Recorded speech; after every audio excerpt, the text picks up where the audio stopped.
Okay. That's the wrong track. That's gonna do nobody any good at all. Where are you? Is that it? No. I think that's it. Okay. I'm not gonna leave this on the entire stream. I just have it on in the background while I get the general preamble stuff out of the way. Fluid, good. Phone call, less so. One sec.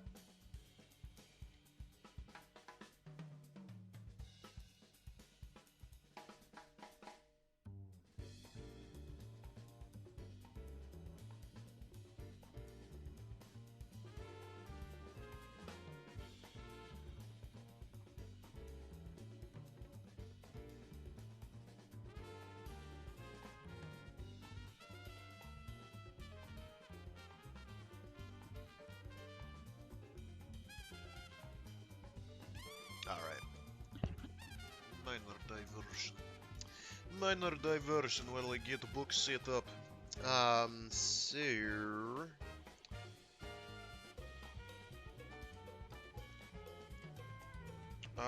So yeah, we're gonna continue reading a bit of Robert A. Heinlein's The Moon is a Harsh Mistress. Till the break of dawn. Actually, not till the break of dawn for us, because I have to bail early-ish. I have other obligations. Unfortunately, which that phone call was not about, incidentally.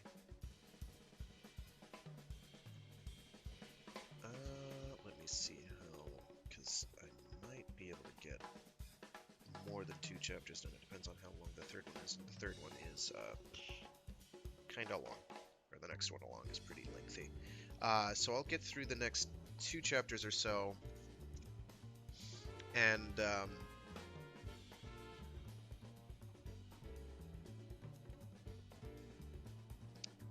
we'll go from there. I have not worked on the accents. I still haven't decided whether or not I'm going to read the whole book in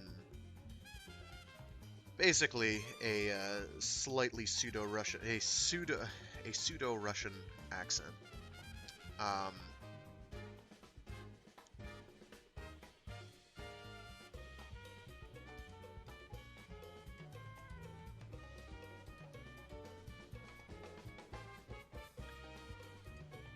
distracting myself here. Hilarious. But yeah. So, what happened last time? So last time we got introduced to Manny, slash Man, slash Manuel, our main character, our protagonist. We got introduced to Mike, aka Mycroft, aka the Holmes 4, who is a now sentient computer system that's running a lot of the basic infrastructure of the lunar colony slash prison slash colony prison colony. We also have been introduced very briefly to the professor, whose name eludes me at the moment. What's his name? De La Paz, Professor De La Paz.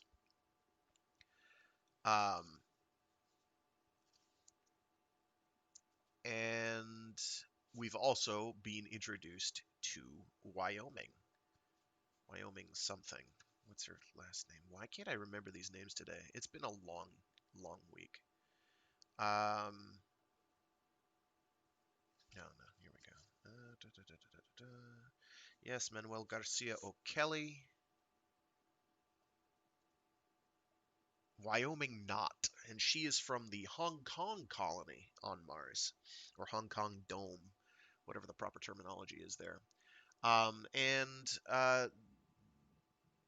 Manny and Wyo, got out of a dicey situation wherein there was a bit of a rally, a demonstration, if you will, being held about, the general shitty plight of the denizens of the moon, except for the authority with a capital A, who are, of course, authority figures, and do what authority figures often do, and that is oppress, apparently. Um, Evidently. We find these truths to be self-evident.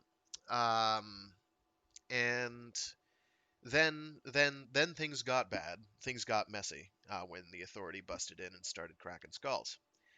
Um, Manny loses a friend who we are introduced to that chapter and dies that chapter. Um, I don't even remember his name right now, which is unfortunate. What was his name?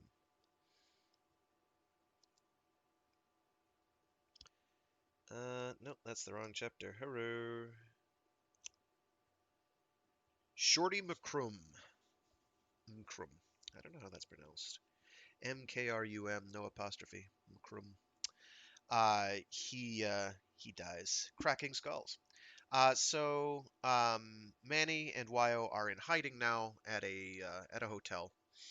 Um, I don't know if it's a love hotel or not. I suppose it doesn't matter. He has contacted Mike Mycroft, the computer, to make sure any calls that Manny makes are not surveilled. So they're already starting their subversive activities. Um, I think that's it. I think that's really it. I don't really have anything salient in addition to that. Nothing's coming to mind anyway. So without much further ado, I'm going to get some more fluid in me real quick. We will get this party started back up again. Go for a couple chapters, and we'll see what my time looks like. Because I do have to get off by a certain point in time, so I don't know if we even have an hour, but I'll find out. All right, give me 1 sec, and we'll get it rolling.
Okay.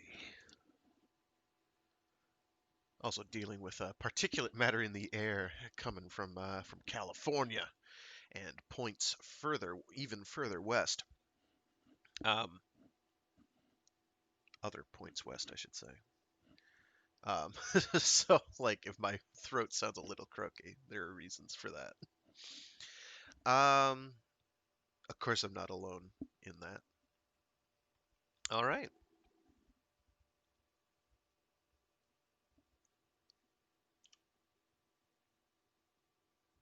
Chapter 4. Heard her giggle a few times while I rigged out bed and made it.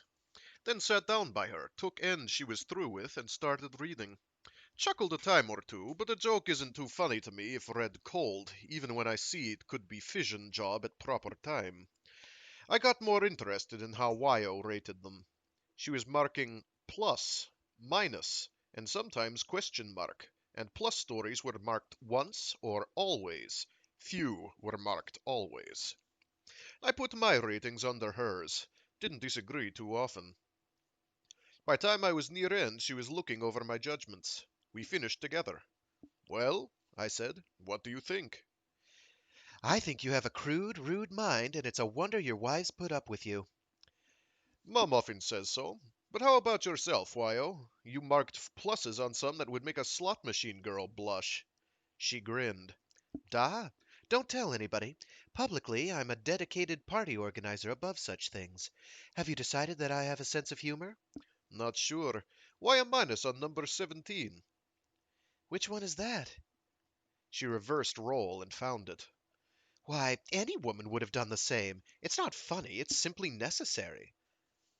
Yes, but think how silly she looked. Nothing silly about it, just sad. And look here, you thought this one was not funny. Number 51. Neither reversed any judgments, but I saw a pattern. Disagreements were over stories concerning oldest funny subject. Told her so. She nodded. Of course, I saw that. Never mind, Manny dear. I long ago quit being disappointed in men for what they are not and never can be. I decided to drop it. Instead, told her about Mike. Soon, she said. Manny, you're telling me that this computer is alive? What do you mean? I answered. He doesn't sweat or go to WC, but can think and can talk, and he's aware of himself. Is he alive? I'm not sure what I mean by alive, she admitted. There's a scientific definition, isn't there? Irritability or some such. In reproduction. Mike is irritable and can be irritating. As for reproducing, not designed for it, but yes, given time and materials and very special help, Mike could reproduce himself. I need very special help too, Wyo answered, since I'm sterile, and it takes me 10 whole lunars and many kilograms of the best materials, but I make good babies. Manny, why shouldn't a machine be alive? I've always felt they were. Some of them wait for a chance to savage you in a tender spot. Mike wouldn't do that, not on purpose, no meanness in him. But he likes to play jokes, and one might go wrong, like a puppy who doesn't know he's biting. He's ignorant. No, not ignorant. He knows enormously more than I, or you, or any man who ever lived. Yet he doesn't know anything. Better repeat that. I missed something. I tried to explain.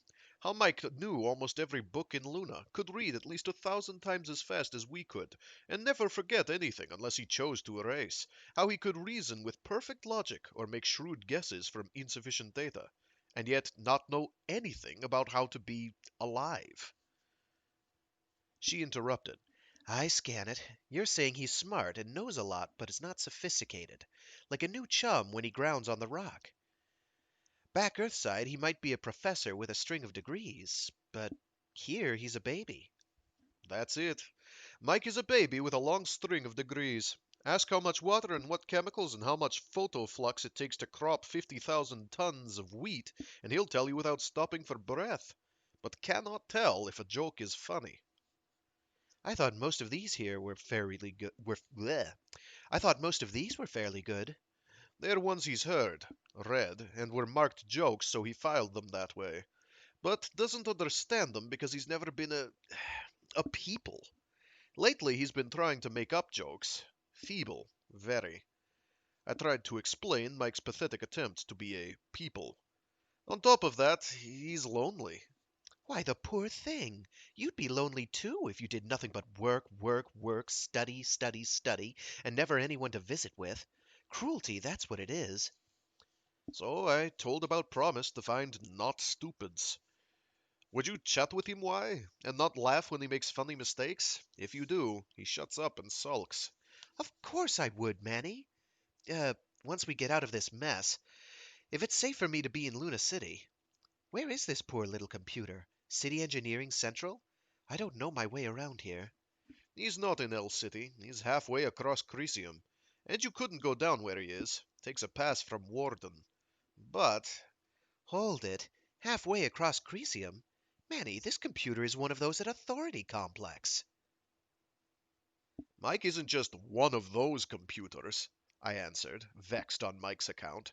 He's boss. He waves baton for all others. Others are just machines, extensions of Mike. This is for me, I said, flexing hand of left arm. Mike controls them. He runs Catapult personally. Was his first job. Catapult and ballistic radars. But he's logic for phone system too, after they converted to Luna-wide switching. Besides that, he's supervising logic for other systems.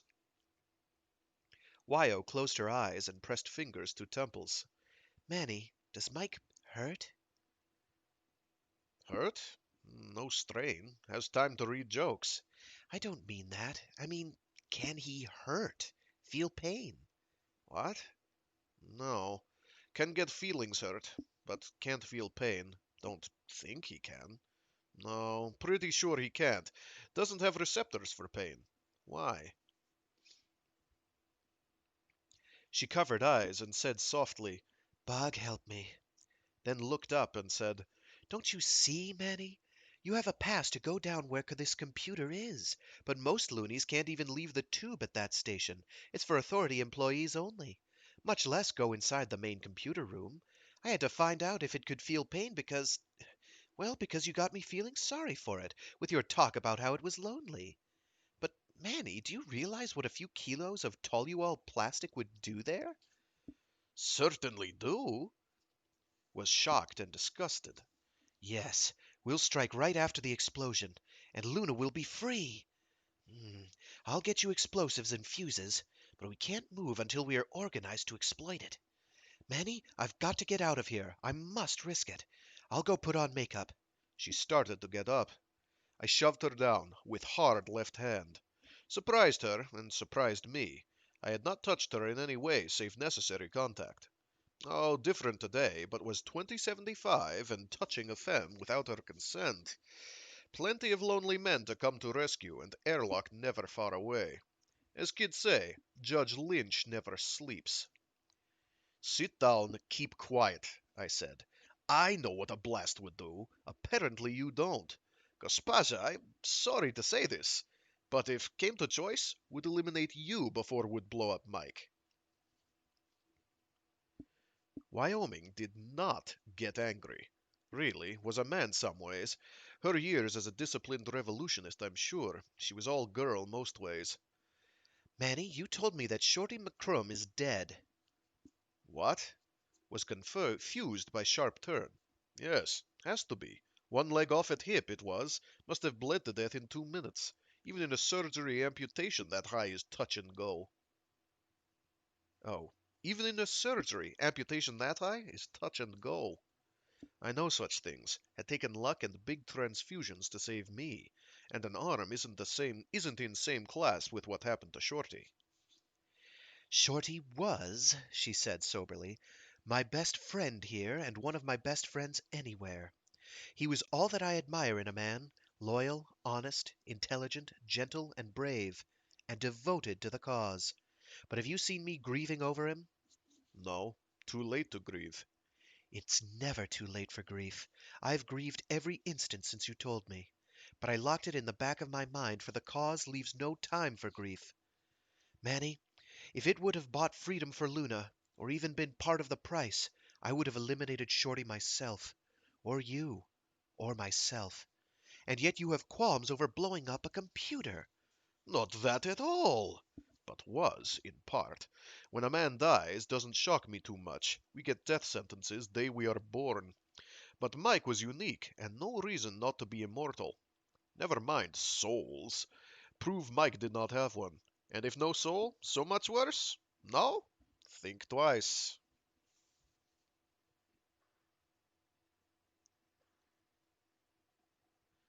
Wait, I misread that. And if no soul, so much worse. No? Think twice. Yeah, because he's referring to the fact that it's like the only sentient computer around. Wyoming, what would happen if we blew up Mike? Tell. I don't know precisely, but it would cause a great deal of confusion, and that's exactly what we— Seal it. You don't know. Confusion. Da. Phones out. Tubes stop running. Your town not much hurt. Hong Kong has own power. But El City and Novilen and other warrens all power stops. Total darkness. Shortly gets stuffy. Then temperature drops. And pressure. Where's your pea suit? Checked at Tube Station West. So is mine. Think you can find way? In solid dark? In time? Not sure I can, and I was born in this warren. With corridors filled with screaming people? Loonies are a tough mob. We have to be.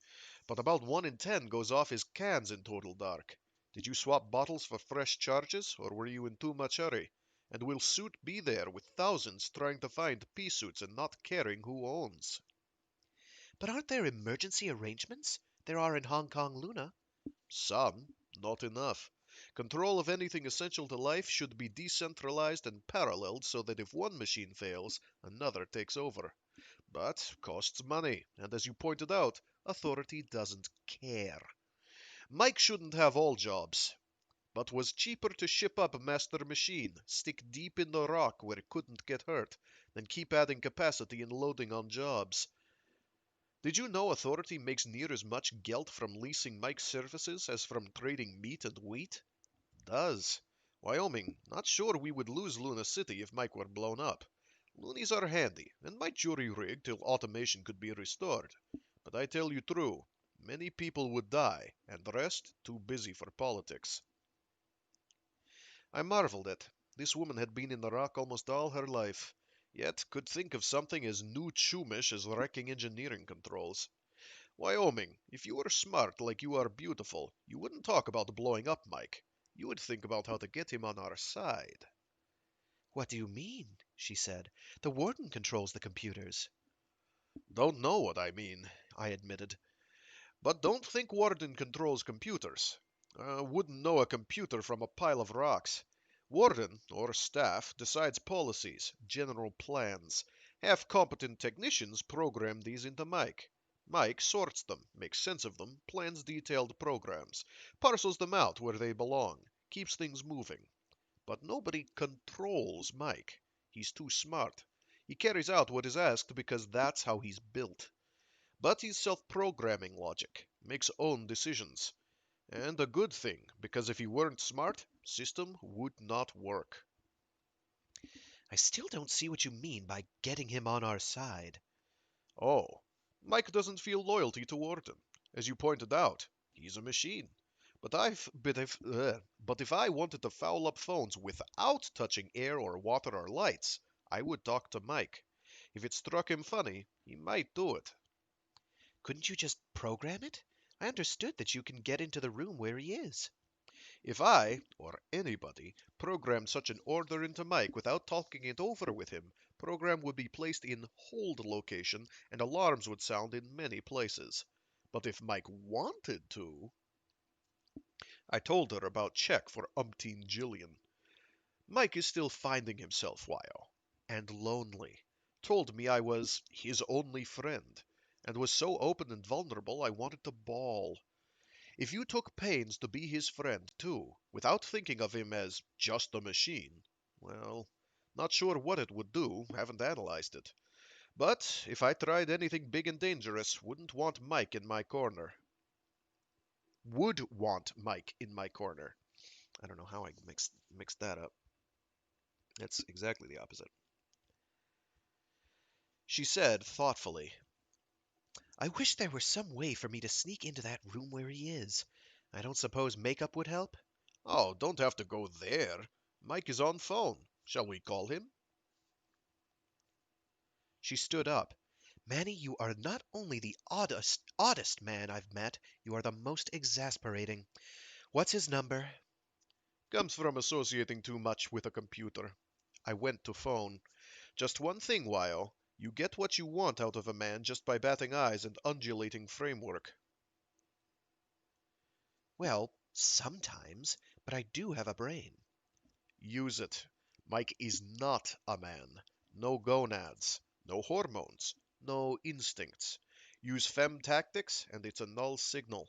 Think of him as super genius child too young to notice vive la différence. I'll remember. Manny, why do you call him he? Can't call him it. Don't think of him as she. Perhaps I had better think of him as she. Or of her as she, I mean. Suit yourself. I punched Mycroft XXX, standing so body shielded it. Was not ready to share number till I saw how thing went. Idea of blowing up Mike had shaken me. Mike? Hello, man, my only friend. May not be only friend from now on, Mike. Want you to meet somebody. Not stupid. I knew you were not alone, my man. I can hear breathing. Will you please ask Not Stupid to move closer to the phone? Wyoming looked panicky. She whispered, Can he see? No, Not Stupid. I cannot see you. This phone has no video circuit, but binaural microphonic receptors place you with some accuracy. From your voice, your breathing, your heartbeat, and the fact that you are alone in a bundling room with a mature male, I extrapolate that you are female human, 65 plus kilos in mass, and of mature years, on the close order of 30. Wyoming gasped. I cut in. Mike, her name is Wyoming Not. I'm very pleased to meet you, Mike. You can call me Y. Why not? Mike answered. I cut in again. Mike, was that a joke? Yes, man. I noticed that her first name, as shortened, differs from the English causation inquiry word by only an aspiration, and that her last name has the same sound as the general negator. A pun. Not funny? Wyo said, Quite funny, Mike. I waved her to shut up.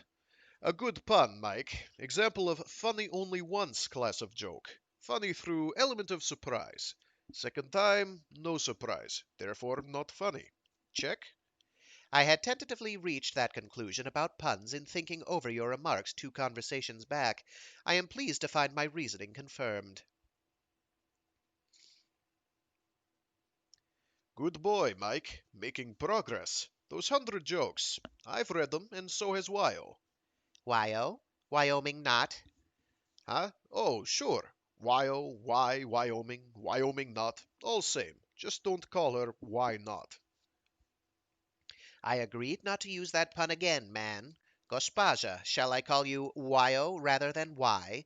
I conjecture that the monosyllabic form could be confused with the causation inquiry monosyllable through insufficient redundancy and without intention of punning. Wyoming blinked. Mike's English at that time could be smothering, but came back strong. Certainly, Mike. Wyo is the form of my name that I like best. Then I shall use it. The full form of your first name is still more subject to misinterpretation, as it is identical in sound with the name of an administrative region in the Northwest Managerial Area of North American Directorate. I know. I was born there, and my parents named me after the state. I don't remember much about it. Wyo, I regret that this circuit does not permit display of pictures. Wyoming is a rectangular area lying between Terran coordinates 41 and 45 degrees north, 104 degrees 3 minutes west, and 111 degrees 3 minutes west, thus containing 253,597.26 square kilometers. It is a region of high plains and of mountains, having limited fertility but esteemed for natural beauty. Its population was sparse until augmented through the relocation subplan of the Great New York Urban Renewal Program, AD 2025 through 2030. That was before I was born, said Wyo. But I know about it. My grandparents were relocated. And you could say that's how I wound up in Luna. Shall I continue about the area named Wyoming? Mike asked. No, Mike, I cut in. You probably have hours of it in deep storage. 9.73 hours at speech speed, not including cross references, man. Was afraid so. Perhaps Wyo will want it someday. But purpose of call is to get you acquainted with this Wyoming, who happens to be a high region of natural beauty and imposing mountains.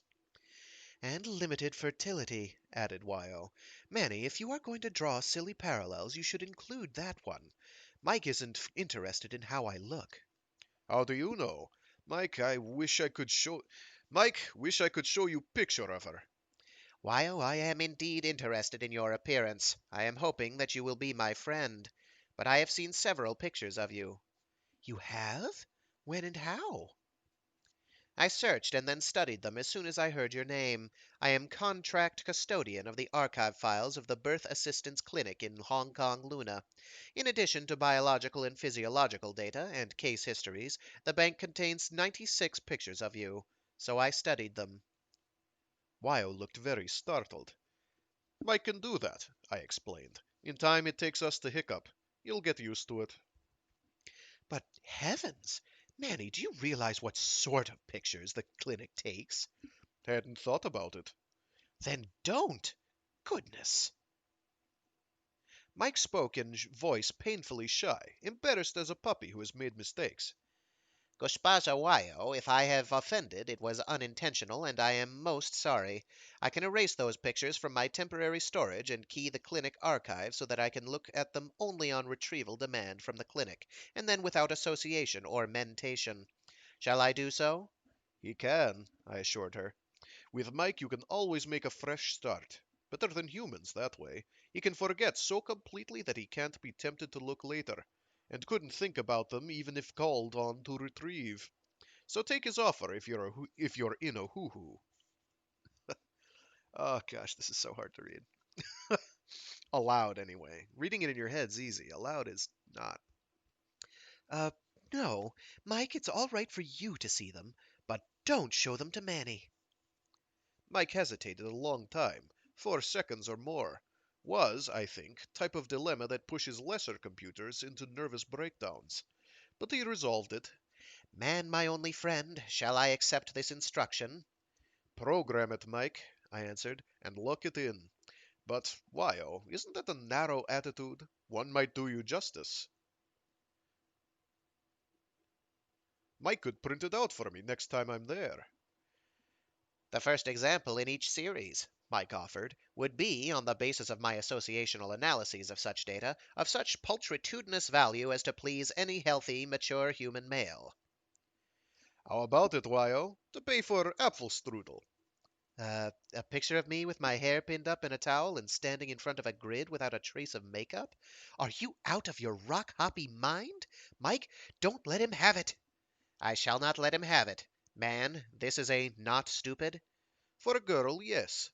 Girls are interesting, Mike. They can reach conclusions with even less data than you can. Shall we drop subject and consider jokes? That diverted them. We ran down list, giving our conclusions, then tried to explain jokes Mike had failed to understand, with mixed success. But the real stumbler turned out to be stories I had marked funny and Wyo had judged not funny, or vice versa. Wyo asked Mike his opinion of each. Wish she had asked him before we gave our opinions. That electronic juvenile delinquent always agreed with her, disagreed with me. Were those Mike's honest opinions, or was he trying to lubricate new acquaintance into friendship?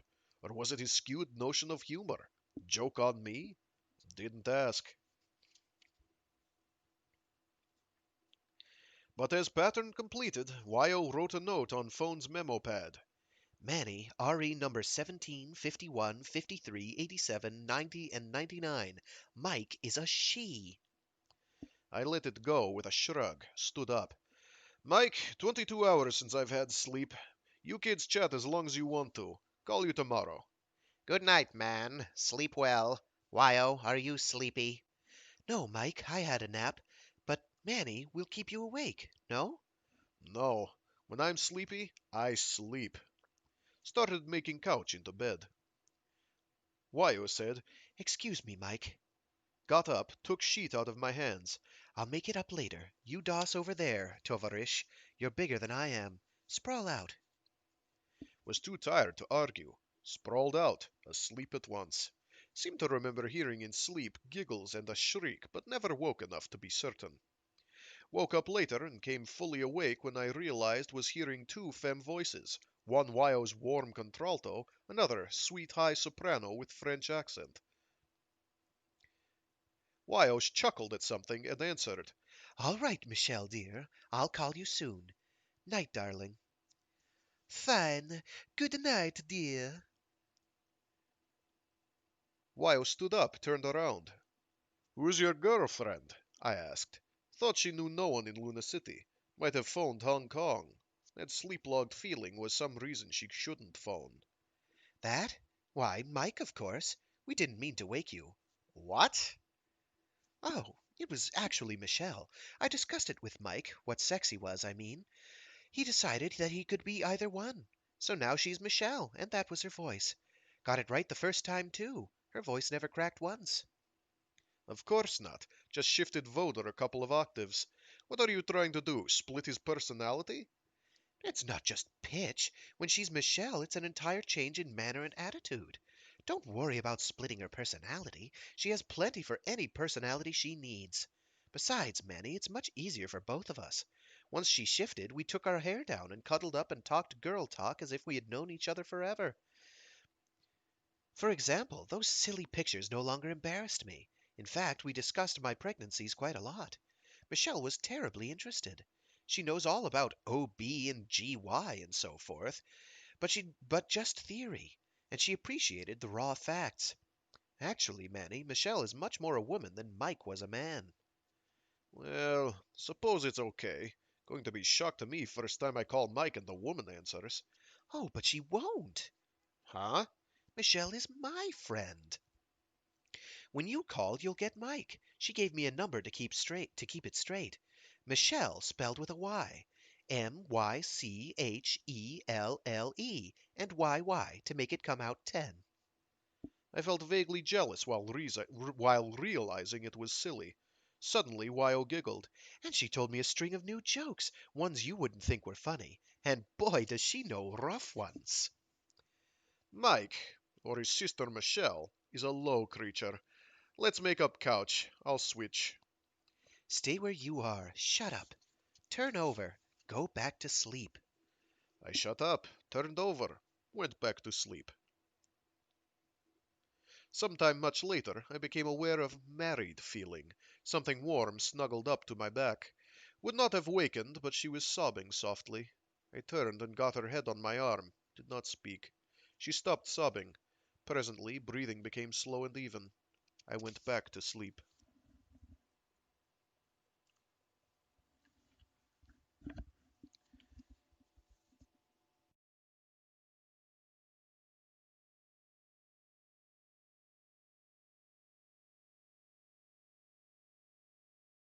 Another thing that's kind of tough about this book is there are not very many natural breaks. When a scene kicks in, it just kind of keeps going, like for the entire chapter, a lot of the time. Pair that with the tricky and stilted dialogue and from half the cast, and it's pretty tough. And now I have to remember to do a French maid voice, I guess, which I'm not very good at. I'm not very good at that, despite hanging around people of a French-ish persuasion about half my life. Mostly because it's not the same thing. Uh, One second, I'm gonna get another drink of water here.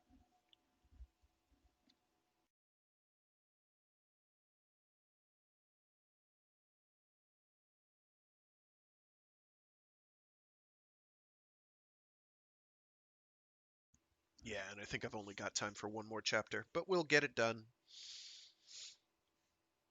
Uh,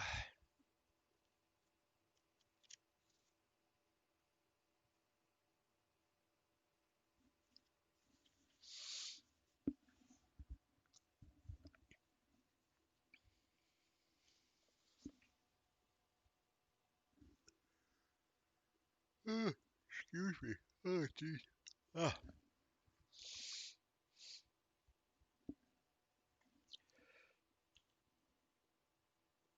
Chapter 5. We must have slept like dead, for next thing I knew, phone was sounding and its light was blinking. I called for room lights, started to get up, found a load on right upper arm, dumped it gently, climbed over, answered. Mike said, Good morning, man. Professor de la Paz is talking to your home number. Can you switch it here? As a Sherlock? Certainly, man. Don't interrupt call. Call him, cut him in as he switches off. Where is he? A public phone in a tap room called the Iceman's Wife underneath the. I know. Mike, when you switch me in, can you stay in circuit? Want you to monitor. It shall be done. Can you tell if anyone is in earshot? Hear breathing? I infer from the an. Uh, I infer from the anechoic quality of his voice that he is speaking under a hush hood, but I infer also that, in a tap room, others would be present. Do you wish to hear, man? Do that. Switch me in. And if he raises hood, tell me. You're a smart copper, Mike. Thank you, man. Mike cut me in. I found that Mum was not talking. I'll tell him, Professor. I'm so sorry that Manuel is not home.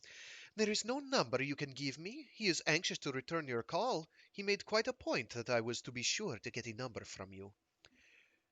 I'm terribly sorry, dear lady, but I'm leaving at once. But let me see, it is now 8:15. I'll try to call back just at 9, if I may. Certainly, Professor. Mom's voice had a coo in it that she reserves for males, not her husbands, of whom she approves. Sometimes for us. A moment later, Mike said, Now. and I spoke up. Hi, Prof. Here you've been looking for me. This is Manny. I heard a gasp. I would have sworn I switched this phone off. Why, I have switched it off. It must be broken.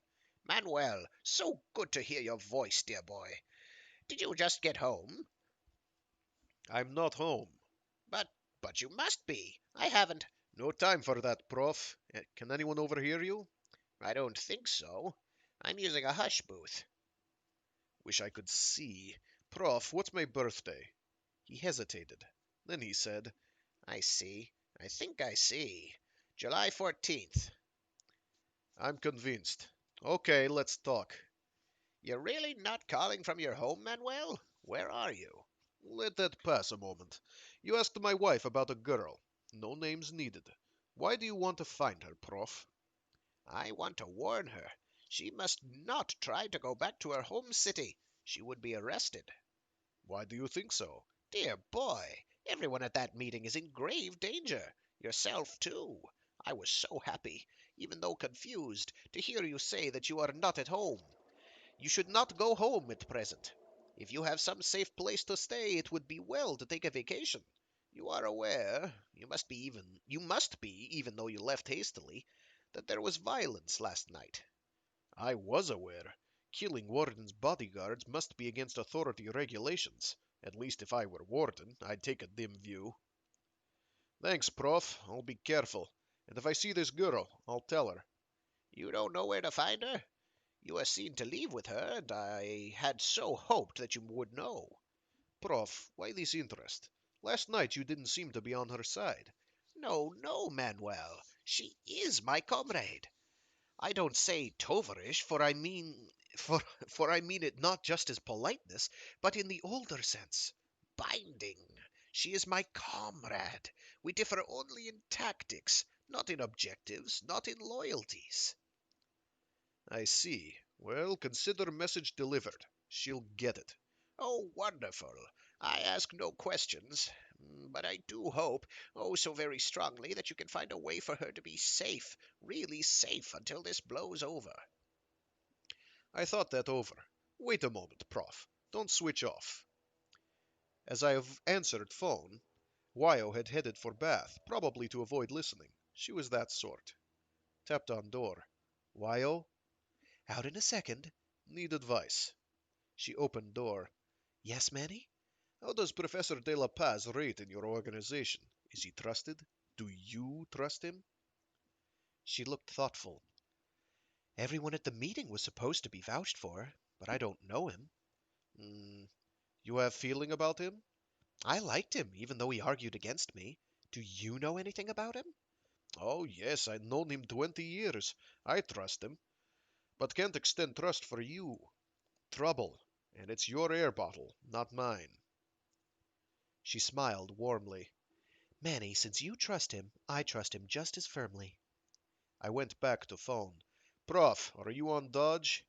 He chuckled. Precisely, Manuel. Know a hall called Grand Hotel Raffles? Room L, 2 decks below lobby. Can you get here without tracks? Have you had breakfast? What do you like for breakfast? He chuckled again. Manuel, one pupil can make a teacher feel that his years were not wasted. I know where it is. I shall get there quietly. I have not broken fast, and I eat anything I can't pat. Wyo had started putting beds together. I went to help.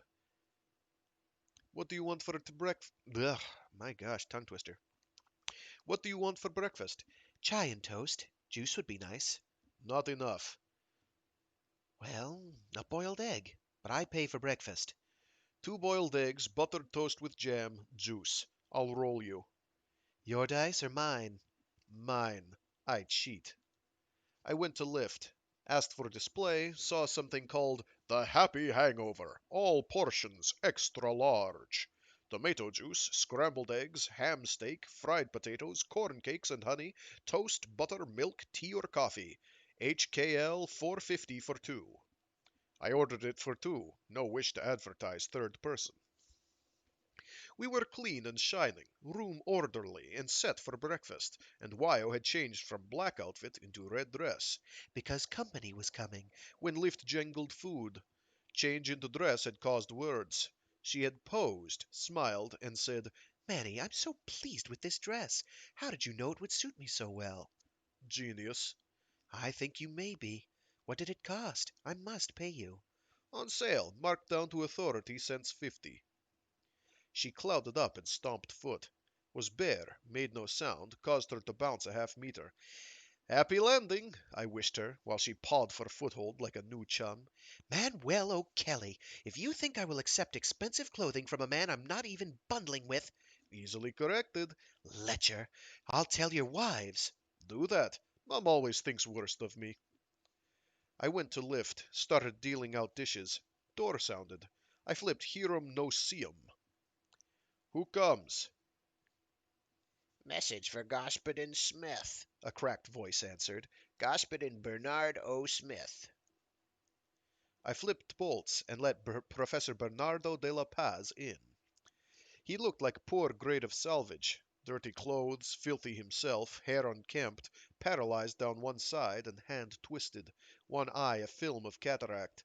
Perfect picture of old wrecks who sleep in bottom alley and cadge drinks and pickled eggs in cheap That sentence goes on forever. Let's try that again. This book is going to be my death.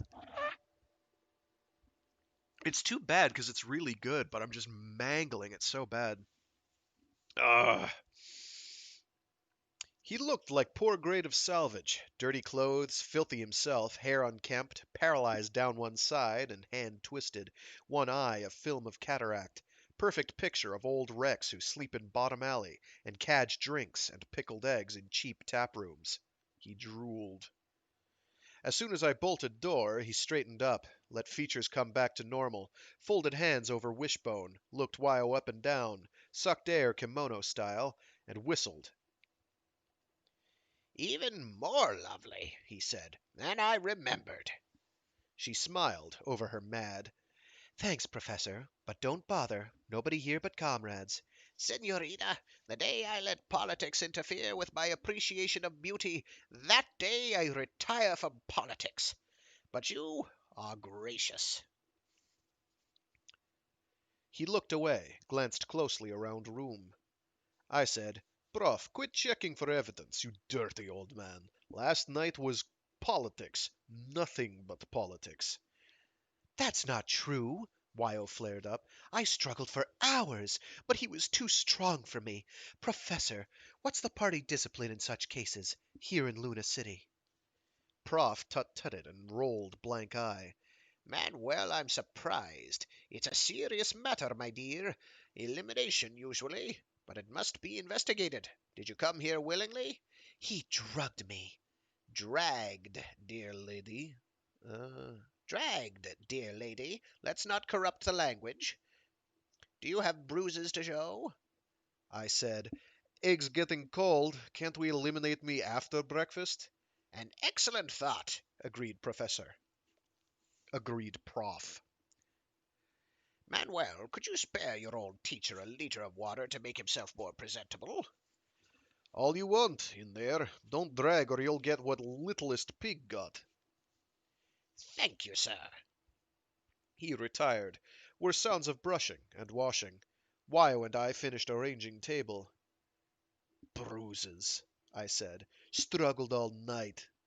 You deserved it. You insulted me. How? You failed to insult me, that's how, after you drugged me here. Have to get Mike to analyze that. Michelle would understand it. Manny, may I change my mind and have a little piece of that ham? Half of your, half is yours. Prof is semi-vegetarian. Prof came out, and, while he did not look his most debonair, was neat and clean. Hair combed, dimples back, and happy sparkle in eye. Fake cataract gone. Prof, how do you do it? Long practice, Manuel. I've been in this business far longer than you young people. Just once, many years ago, in Lima, a lovely city, I ventured to stroll on a fine day without such forethought, and it got me transported. What a beautiful table! Sit by me, Prof, Wyo invited. I don't want to sit by him. Rapist. Look, I said, first we eat, then we eliminate me. Prof, fill plate and tell what happened last night. May I suggest a change in program? Manuel, the life of a conspirator is not an easy one, and I learned before you were born not to mix provender and politics. Disturbs the gastric enzymes and leads to ulcers, the occupational disease of the underground. That fish smells good. Fish? That pink salmon, Prof answered, Pointing at Ham. A long, pleasant time later, we reached coffee/tea stage. Prof leaned back, sighed, and said, Bolshoye spasibo, gospasa I gospodin. Tak format, it was wonderfully good. I don't know when I've felt more at peace with the world. Ah, yes, last evening I saw not too much of the proceedings because, just as you two were achieving an admirable retreat, I lived to fight another day.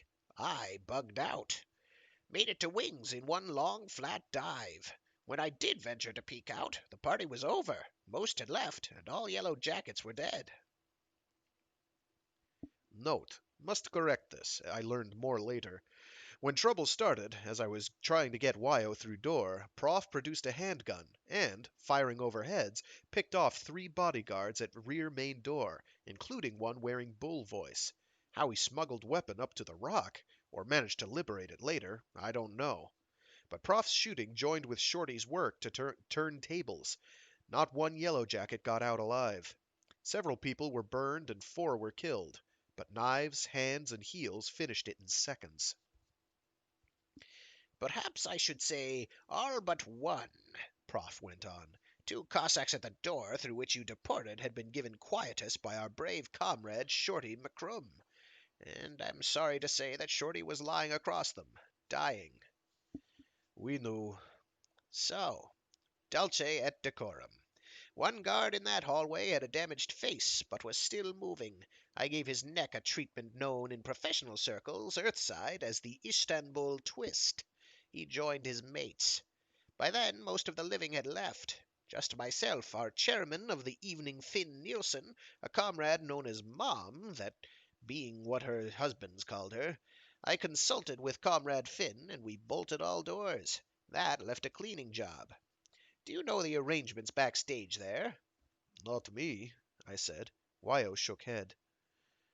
There is kitchen and pantry, used for banquets. I suspect that Mom and family run a butcher shop, for they disposed of bodies as fast as Finn and I carried them back, their speed limited only by the rate at which portions could be ground up and flushed into the city's cloaca. The sight made me quite faint, so I spent time mopping in the hall. Clothing was the difficult part, especially those quasi-military uniforms.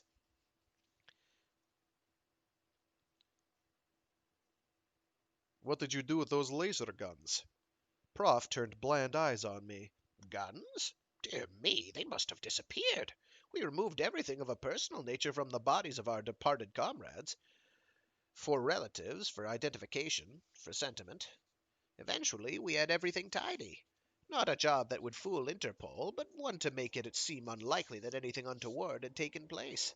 We conferred, agreed it would be well not to be seen soon, and left severally, myself by a pressure door above the stage leading up to level 6.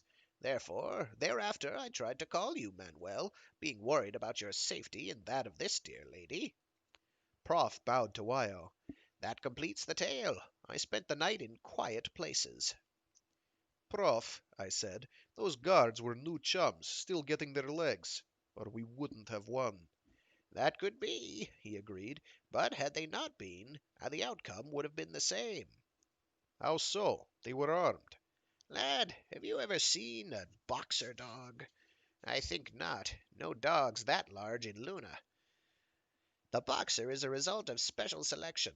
Gentle and intelligent, he turns instantly into deadly killer when occasion requires. Here has been bred an even more curious creature. I know of no city on Terra with as high standards of good manners and consideration for one's fellow man as here in Luna. By comparison, Terran cities, I have known most major ones, are barbaric. Let the yet yet the loony is as deadly as the boxer dog. Manuel, 9 guards, no matter how armed, stood no chance against that pack. Our patron used bad judgment. Hmm. Seen the morning paper, Prof? Or a videocast? The letter, yes, Nothing in late news last night. nor this morning. Odd, I said. What's odd about it? Asked Wyo. We won't talk, and we have comrades in key places in every paper in Luna. Prof shook his head. No, my dear, it's not that simple. Censorship. Do you know how copy is set in our newspapers? Not exactly. It's done by machinery. Here's what Prof means, I told her. News is typed in editorial offices. From there, it's on a leased service directed by a master computer at Authority Complex. Hoped she would notice master computer rather than Mike. Copy prints out there via phone circuit. These rolls feed into a computer section which reads, sets copy, and prints out newspapers at several locations. Novilen edition of Daily Lunatic prints out in Novilen Changes. Ooh, wow, that's a long sentence. Novilen edition of Daily Lunatic prints out in Novilen Changes in ads and local stories, and computer makes changes from standard symbols. Doesn't have to be told how. What Prof means is that at printout at a What Prof means is that at printout at Authority Complex, Warden could intervene. Same for all news services, both off and to Luna. They funnel through computer room. The point is, Prof went on, the warden could have killed the story. It's irrelevant whether he did. Or, check me, Manuel, you know I'm hazy about machinery. He could insert a story, too. He could insert a story, too, no matter how many comrades we have in newspaper offices. Sure, I agreed. At Complex, anything can be added, cut, or changed. And that, senorita, is the weakness of our cause. Communications. Those goons were not important.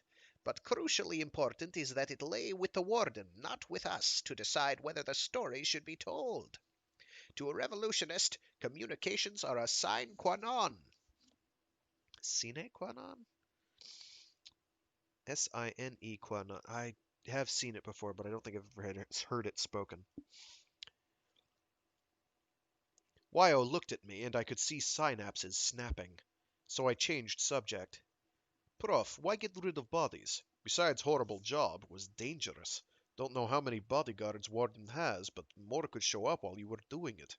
Believe me, lad, we feared that. But although I was almost useless, it was my idea. I had to convince the others. Oh, not my original idea, but remembrance of things past, an historical principle. What principle? Terror. A man can face known danger, but the unknown frightens him. We disposed of those finks, teeth and toenails, to strike terror into their mates. Nor do I know how many effectives the warden has, but I guarantee that they are less effective today. Their mates went out on an easy mission. Nothing came back. Wyo shivered. It scares me, too. They won't be anxious to go inside a warren again. But, Professor, you say you don't know how many bodyguards the warden keeps. The organization knows. 27. If 9 were killed, only 18 are left. Perhaps it's time for a putsch. No? No, I answered. Why not, Manny? They'll never be weaker. Not weak enough. Killed 9 because they were crackers to walk in where we were. But if Warden stays home with guards around him, well, had enough shoulder-to-shoulder noise last night. I turned to Prof, but I'm still interested in I turned to Prof, but I'm still interested, in fact, if it is, that Warden now only has 18. You said Wyo should not go to Hong Kong, and I should not go home. But if he has only 18 left, I wonder how much danger. Later, after he gets reinforcements. But now, well, El City has 4 main exits, plus many little ones. How many can they guard? What's to keep Wyo from walking to Tube West, getting pea-suit, going home? She might, Prof agreed. I think I must, Wyo said. I can't stay here forever. If I have to hide, I can do better in Hong Kong, where I know people. You might get away with it, my dear. I doubt it. There were 2 yellow jackets at Tube Station West last night. I saw them. They may not be there now. Let's assume they are not. You go to the station, disguised perhaps. You get your pea suit and take a capsule to, oh my gosh, To a word starting with B that I'm going to attempt to pronounce and mangle. Beluthahatchee. Yes, Beluthahatchee. As you climb out to take the bus to Ennsville, you're arrested. Communications. No need to post a yellow jacket at the station. It is enough that someone sees you there. A phone call does the rest. But you assumed that I was disguised. Your height cannot be disguised, and your pressure suit would be watched by someone not suspected of any connection with the warden. Most probably a comrade. Prof dimpled. The trouble with conspiracies is that they rot internally. When the number is as high as 4, chances are even that one is a spy. Wyo said glumly, You make it sound hopeless. Not at all, my dear. 1 chance in 1,000, perhaps. I can't believe it. I don't believe it. Why, in the years I've been active, we have gained members by the hundreds. We have organizations in all major cities. We have the people with us. Prof shook his head. Every new member made it that much more likely that you would be betrayed. Wyoming, dear lady, revolutions are not won by enlisting the masses. Revolution is a science only a few are competent to practice. It depends on correct organization and, above all, on communications.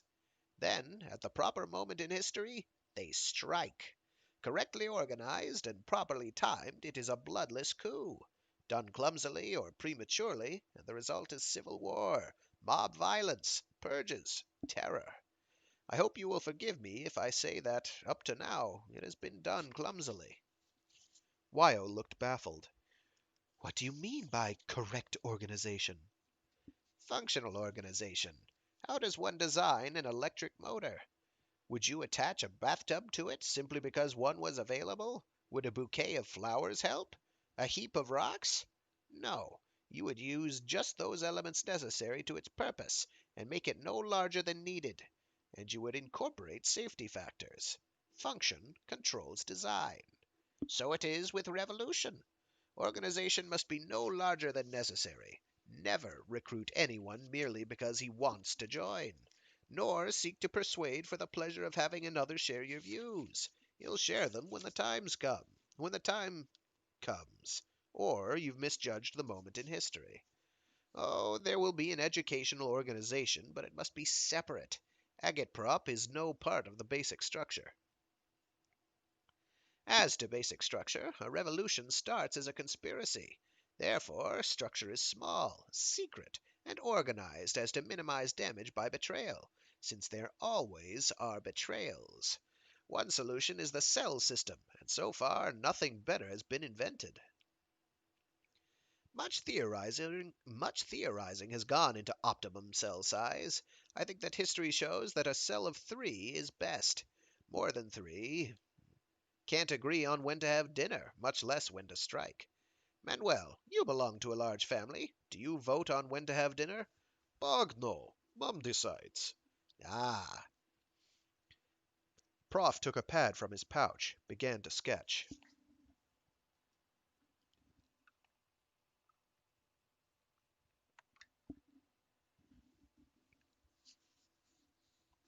here is a cells of 3 tree. If I were planning to take over Luna, I would start with us 3. One would be opted as chairman. We wouldn't vote. Choice would be obvious. Or we aren't the right three. We would know the next 9 people, 3 cells, but each cell would know only one of us. Looks like computer diagram. Ternary logic. Does it really? At the next level are 2 ways of linking. This comrade, second level, knows his cell leader, his 2 cellmates, and on the third level he knows the 3 in his subcell. He may or may not know his cellmates' subcells. One method doubles security, the other doubles speed of repair if security is penetrated. Let's say he does not know his cellmates' subcells. Manuel, how many can he betray?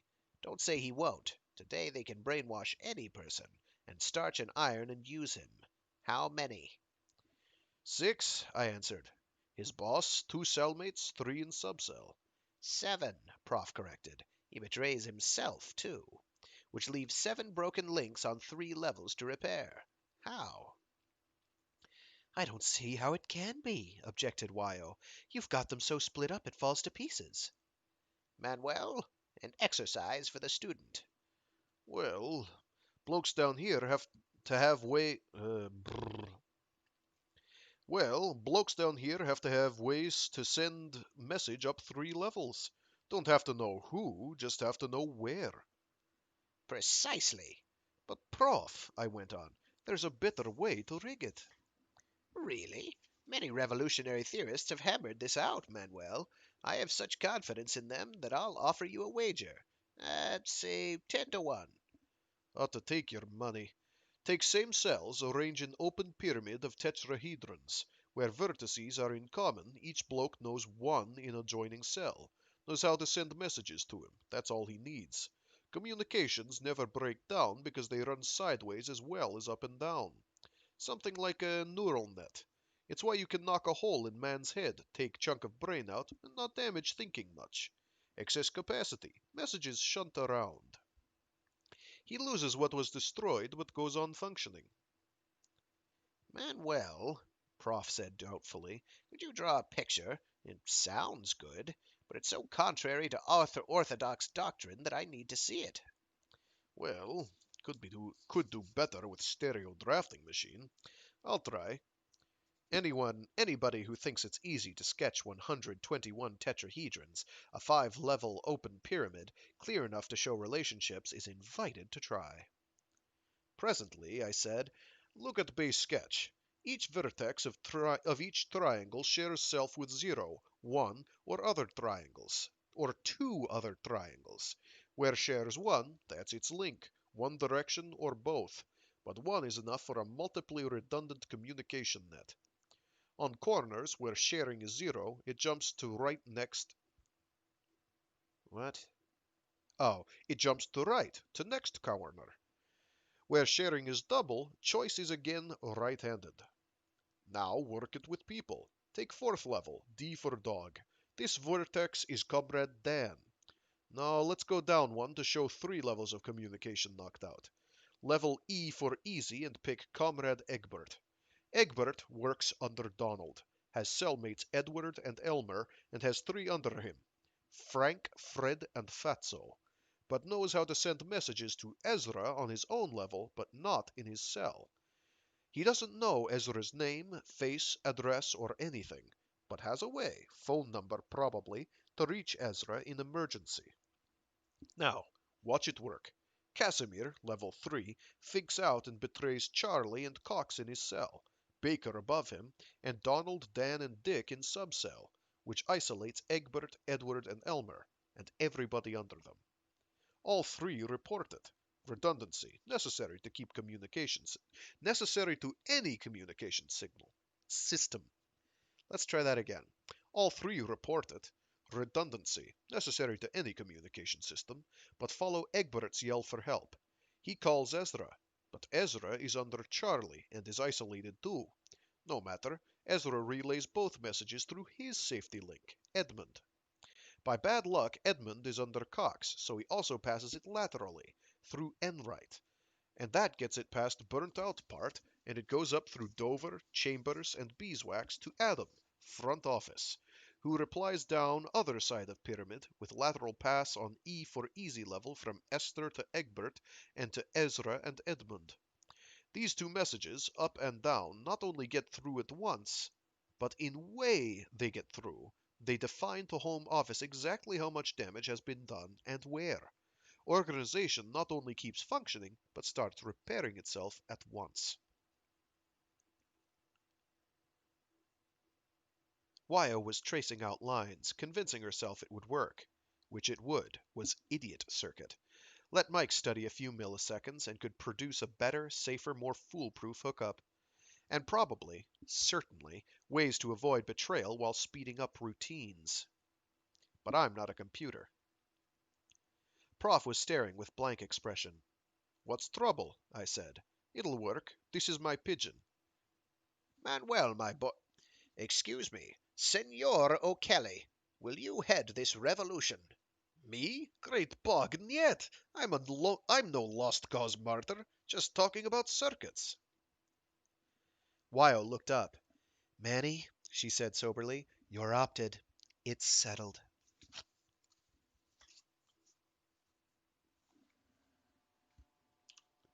And with that, I am going to have to book it. Ha ha ha. Pardon the pun. Ha ha ha. I fully intended to have an actual copy of the diagram they used that I could post up, and I did not find it. So I will find one.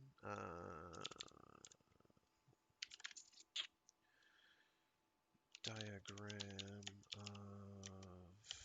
of moon is a harsh mistress. Cell structure. There we go.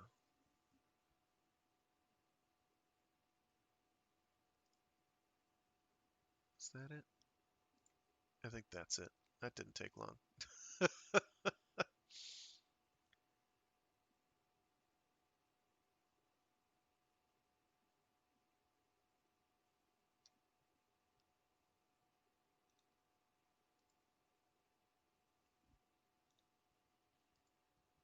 Is this the one?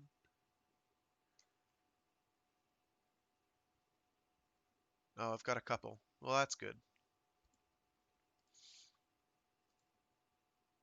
Now, I'd like to be able to see an actual image of this cell. Oh, wow. This is a PowerPoint presentation. Oh, no. Someone did a PowerPoint. Oh, dear.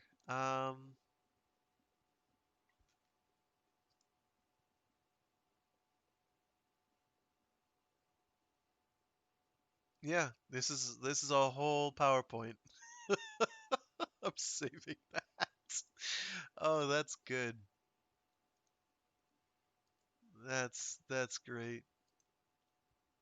Okay, well that's a keeper. Um, let's find an actual image though, seriously. Oh, that might be it. Oh, this one. Here we go. Open link in new tab.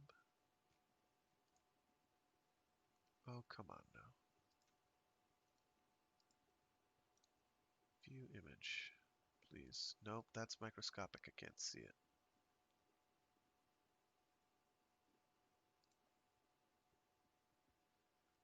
Worst comes to worst, I'll have it for next time.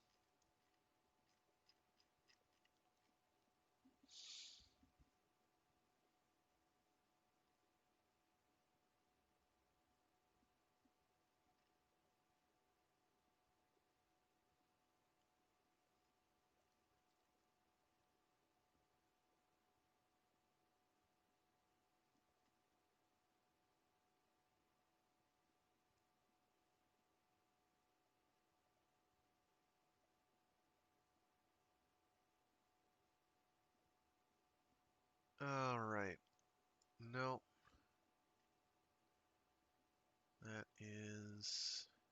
that's a periodic table of elements. Why am I being given that? Would that it was easier to find this stuff. I could try Cell-based guerrilla architecture. No, that's not the word I should have used. Structure. Yeah, there we go. Clandestine cell systems. Oh, there's even a Wikipedia article I should have imagined. Or revolutionary cell structure. Revolutionary cell structure. Yeah, no, that's basically the same stuff. I'll get that cobbled together for next time.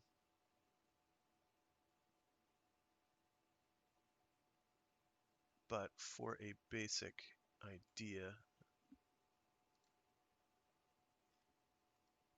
it would be nice if you actually got the picture.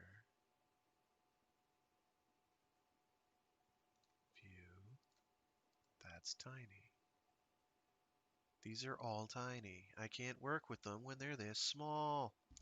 I'll get it for next time. I apologize. I meant to have that for today, but I couldn't. Um, I could maybe have if I'd had better time management, but I didn't. All right, it has been a pleasure as always. Thanks for tuning in. I do try to do these every week, but I can't always lately because my schedule has been nuts. Other than today, which was a Saturday, so it was a Storytime Saturday where I read short stories or indeed entire novels aloud. I also have a Mecha Monday stream where I do something giant robot related or mecha adjacent. I have a Warframe Wednesday stream as well on Wednesdays. It's in the name, where I do some Warframe for a bit. Um, Other than that, I do try to get these going at about noon Eastern Standard Time. Otherwise, they're all archived on my YouTube, which should be posted in the stream description. All right. Thanks for tuning in. Have a great day, and Tanstaffel.